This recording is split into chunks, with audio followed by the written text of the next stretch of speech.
Hello সবাইকে, welcome to my channel. আশা করি তোমরা সবাই ভালো আছো আর আমিও অনেক ভালো আছি। আজকে যে ভিডিওটা পোস্ট করছি এটা কালী পুজোর আগের ভিডিও। আমার পোস্ট করতে একটু লেট হয়ে গেল। এটা একটা মা কালীর চরণ, তোমরা দেখলেই বুঝতে পারবে। এটা আমি ক্লে দিয়ে বানাচ্ছি। এই ক্লেটা অনেক বেশ পুরনো হয়ে গেছিলো, ডেট ওভার হয়ে গেছিলো। আমি ভেবেছিলাম কি হয়তো আর কাজ হবে না, কিন্তু লাস্ট মেশ এই কাজটা হয়েছিল। তো দেখো আমি কিভাবে এটা বানাই। আমি এখানে প্রথমে যে চরণটা রাখার জন্য যে থালাটা দরকার হয় আমি সেটা বানাচ্ছি।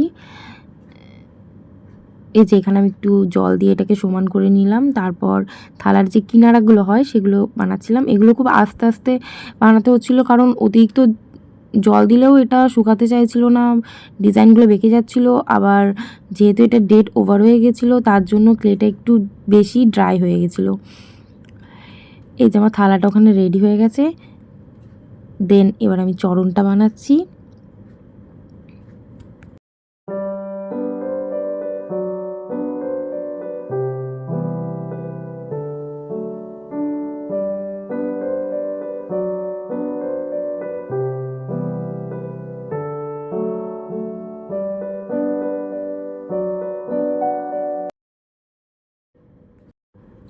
এই যে দেখো চরণটা পুরো কমপ্লিট হয়ে গেছে। আমি এর ওপরে যে তোড়া বা গয়না যেটা থাকে সেটাকে পেন দিয়ে ডিজাইন করে দিচ্ছি।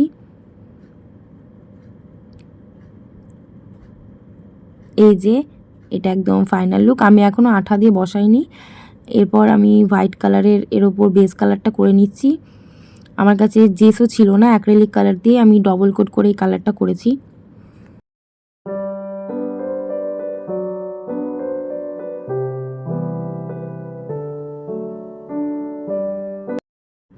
আমি চরণ দুটো বানানোর পর দুটো জবা ফুলও বানিয়েছিলাম চরণের ওপরে দেওয়ার জন্য। তারপর আমি এখানে মেন কালারে যাই। থালাটা কালার করছিলাম ব্রাউন কালার, কিন্তু আমার ব্রাউন কালারটা দু কোট দিয়েছিলাম কিন্তু খুব একটা ভালো লাগছিলো না বলে পরে আমি এখানে রেড কালারও অ্যাড করেছিলাম।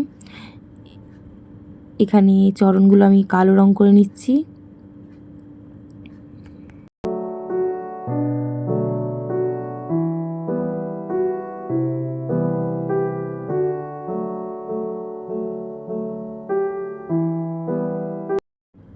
যেহেতু চরণগুলো খুব ছোট্ট ছোট্ট ছিল তাই খুব সাবধানে রং করতে হচ্ছিল, কারণ একটার ওপর একটা রং বারবার লেগে যাচ্ছিল, আবার হোয়াইট করতে হচ্ছিল।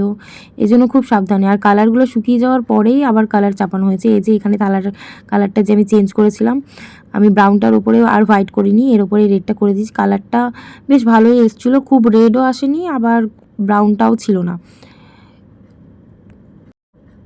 আমি সব কালারগুলো ডবল ডবল করে কোট করেছিলাম। এই যে রেডের ওপর আমি আবার ব্রাউন ইউজ করেছি।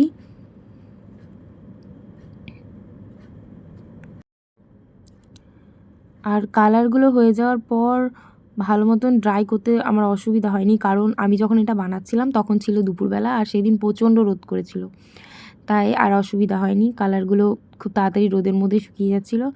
এই যে এবার আমি জবা ফুলটা রং করে নিচ্ছি। আমি জবা ফুলের কালার রেড কালারটাও দুবার করে কোট করেছি।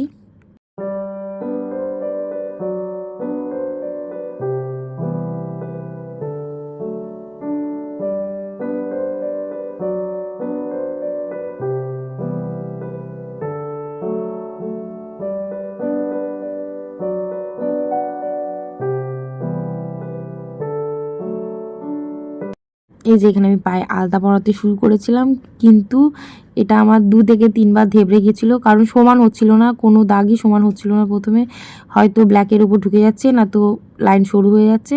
দেন অনেকক্ষণ আস্তে আস্তে করার পর এটা কমপ্লিট করতে পেরেছি।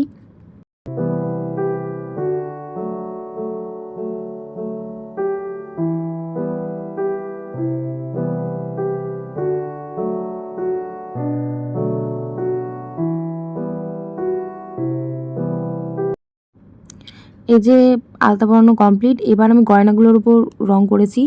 আমি এগুলোর ওপর প্রথমে হলুদ কালারটা করে নিয়েছি, কারণ আমি এটার ওপর গোল্ডেন কালার করব, কিন্তু গোল্ডেন কালারটা না প্রচণ্ড পাতলা টাইপের ছিল।